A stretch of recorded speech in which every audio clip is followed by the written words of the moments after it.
দিনাজপুরের কৃষকদের বাড়ছে উৎপাদন খরচ, ন্যায্য মূল্য আশার আলো দেখাচ্ছে কৃষক কার্ড। এদিকে কৃষিতে উৎপাদন খরচ বাড়ছে, অন্যদিকে পাওয়া যাচ্ছে না উৎপাদিত ফসলের ন্যায্য মূল্য।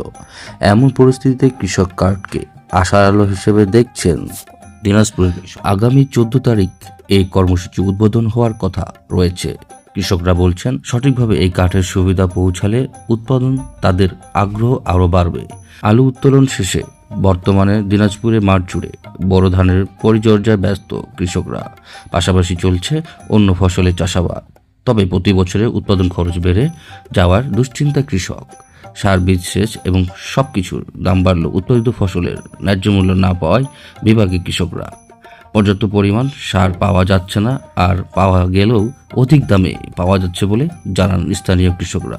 এই অবস্থায় কৃষক কার্ড উদ্যোগকে স্বস্তির খবর হিসেবে দেখছেন কৃষকরা। কৃষকদের আশা, দ্রুতই দিনাজপুরে কার্ড বিতরণ শুরু হবে। যদিও মাঠ পর্যায়ে এখনও অনেক কৃষক এই বিষয়ে বিস্তারিত জানেন না। আর কৃষি অফিস বলেছে, দিনাজপুর এই কার্ড চালু হলে উপকৃত হবে 6.5 লাখ কৃষক পরিবার।